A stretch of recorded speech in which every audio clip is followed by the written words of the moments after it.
Ipinagpaliban ng Commission on Appointments ang pagtalakay sa confirmation ni Vitaliano Aguirre bilang kalihim ng Department of Justice. Mula sa Senado may report si Joyce Balancio. Live. Yes, magandang tanghali sa Floor. Hindi pa nga natutuloy ang pagkukumpirma sana ng Commission on Appointments kay Secretary Vitaliano Aguirre bilang kalihim ng Department of Justice. Floor, ito'y dahil humingi pa ng karagdagang pagdinig si Senator Antonio Trillanes IV para komprontahin ang kalihim. Hindi kasi nakarating si Senator Trillanes ngayong araw sa pagdinig ng Commission on Appointments dahil siya ay nasa official business trip sa labas ng bansa.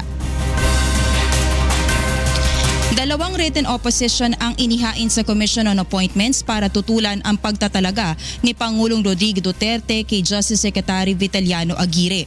Ang isa ay ang kay Senator Antonio Trillanes IV na nag-focus sa mga naging pahayag ng kalihim sa media, partikular sa mga sinabi nito laban sa senador matapos siya madiin sa pagdinig ng Senado kaugnay ng Jacklam bribery scandal noong nakaraang linggo. Sa written opposition ni Trillanes, sinabi niyang hindi nababagay ang asal ni Aguirre bilang isang Justice Secretary.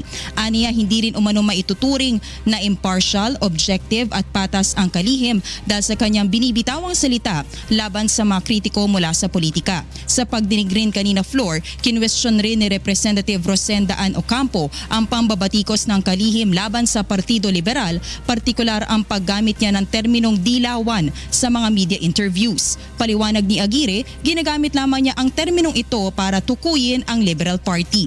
Dati umano siyang tumayong leader ng Partido Liberal mula 1987 at nanatiling taga-suporta ng partido hanggang 2015. Pero paliwanag din niya, umalis siya sa LP noon dahil diniin ng Aquino administration ang kanyang pinsan na si dating Special Action Force Director Getulio Peñas dahil sa nangyari sa Mamasapano Operation. Kung ano man anya ang mga maanghang na salitang nabitawan niya laban sa Partido Liberal, ito ay dahil sa kanyang pagdepensa sa sarili dahil sa akusasyong tumanggap din siya ng bribery money mula sa gambling tycoon na si Jack Lam. Sinabi naman ng kalihim na magdodobling ingat na siya sa mga interview sa media at pinag-iisipan na rin ang paglalabas na lang ng press releases at ang pag-iempleyo ng sariling spokesperson. Maliban dito, Floor, na kompronta rin ng kalihim patungkol sa panukalang pagbabalik ng death penalty sa bansa sa kabila ng mga problema ng kasalukuyang criminal justice system. Ayon sa kalihim ay sinusuportahan niya ang death penalty bill dahil isaan niya itong mabisang pagsugpo sa kriminalidad. Ginagarantiya naman niya ang Commission on Appointments na pabibilisin ng Department of Justice ang pagresolba sa mga kaso at ang conviction ng mga nasasangkot sa krimen. Inamin naman ni Secretary Aguirre matapos ng pagdinig kanina na nadismaya siya sa pagkakantala ng kanyang appointment bilang kalihim ng DOJ. Pero nanindigan siya na hindi niya pinagsisisihan ang anumang binitawang salita laban sa mga kritiko.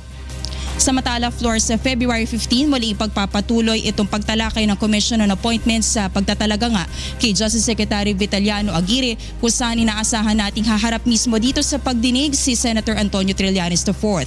Kakapasok lang din na balita, Floor, ay nirekomenda na ng Commission on Appointments ang confirmation ni Department of Trade and Industry Secretary Ramon Lopez at sa mga oras na to tinatalakay naman ng CA ang appointment naman ni Department of Agriculture Secretary Emmanuel Piñol.